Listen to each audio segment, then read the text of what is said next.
Now is the time on Sprockets for another video blog from your personal favorite and mine, Ogechi. Today we're going to talk about the word Akata. Those of you who know what it means, those of you who don't know what it means. Akata, you've heard it before, maybe you haven't. You know, basically what my cousin Tobe described it to me as a ignorant, lazy black American person, right? So if you ever hear that word Akata, basically it just means nigger. It's the African way of saying nigger. And some Africans feel that African Americans are niggers. Probably because of the things they see on the television screen and everything like that. The music airways, they have a limited perception. You're immigrants to this country. I'm aware of that. I'm half Nigerian and half African American. So I have an interesting perspective. One time I was like chilling with my Uncle Jack. In fact, the first time, this is how I heard about the word Akata. I'm chilling with my Uncle Jack, and he takes me down to this dude Udo's tax office or whatever. They do taxes. And so I'm like, whatever. Like, I love my Uncle Jack. I'm chilling. And why the fuck does this dude Udo call me Akata? And I'm thinking, why? Your name means peace. Why are you saying this to me? And he kept saying, you're Akata, Akata. And he was laughing. And then my uncle was laughing. And I'm like, what the fuck kind of shit is this? But like, sometimes that's how Africans play. So, I was like a little kid. I was probably like 15 at the time. So I was just like, well, what does it mean? And they were like, well, Udo was like, it means slave. And my uncle was like, no, it doesn't mean slave. It just means African American. And they still kept laughing. I was like, this shit is so mean. What the fuck? How is a dude named Peace? Because Udo means peace. How is he gonna say this shit to me? So whatever. Then I thought, who cares? Like, one hand I was like kind of offended, but on the other hand I was like, well, I'm glad they told me. So then, you go through life. Nobody has called me this shit ever in my life, but if they did, we would have to have a real serious talk. Real serious talk about that. But just from my experience with like, Africans and stuff, I know that like a lot of Africans don't really respect the African American culture, which is like totally crazy to me, because when you look at all the wonderful things, like, I mean, America, first of all, would not even be here if it weren't for the African Americans. This shit would have never got built.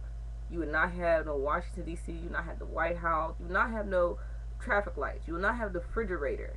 There's so many inventions that they wouldn't have. So many words in the English language that has pervaded the entire planet that would not be here. Like, okay. Like, I mean, there's just so many things. We come out with new slang every year, and that shit just goes into an ad and becomes, and then you hear a soccer mom in Idaho saying, that's the bomb. Let's keep it on the down low. So it's like, everybody loves black people. Just like the blog I did with the plastic surgery. I don't know why it got cut off. I'll redo it, but I'm just saying, everybody loves black people. Everybody wants to be black people. So calm the fuck down. Calm the fuck down. Really, it's very simple. Just calm down. There's no reason to hate on us. Many people are jealous and many people hate.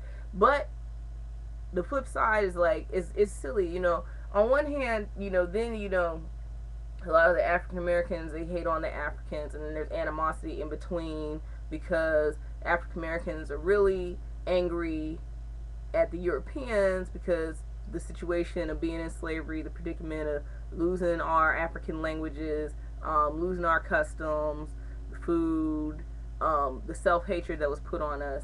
And then the flip side of that is that Africans from Africa look at us and be like, what the fuck is wrong with y'all? Because you guys look like Africans, but you guys not speaking the language. You guys are running amok. You're acting like the Europeans. And it's like, it's crazy to me, like, what happens to black people in this country, because it seemed like really sometimes what they do is to rebel against the culture, the mainstream culture, the Western culture. Then they just run amok and act crazy.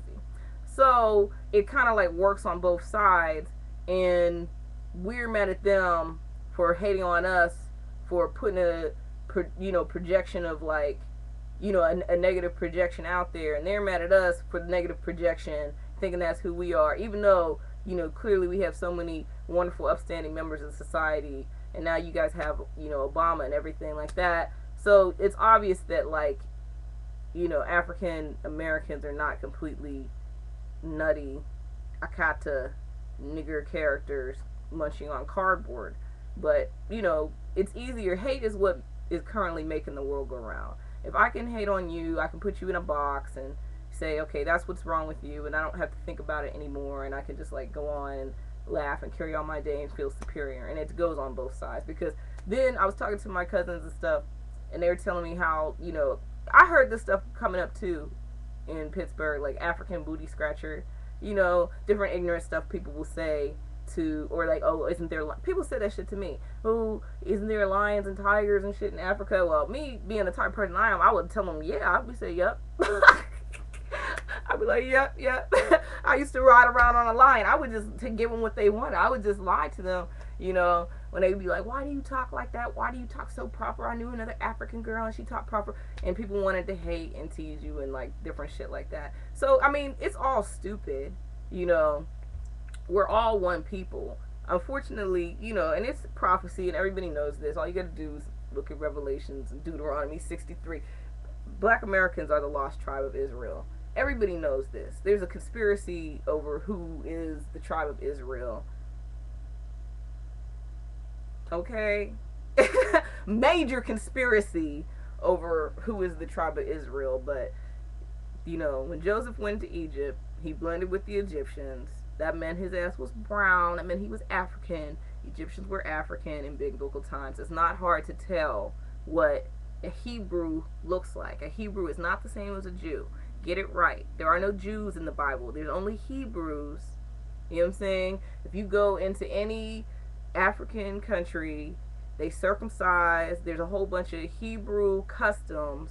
The Bible is the written history of African people. It's the written history of Bantu people. If you don't know what Bantu is, Google it. Look it up.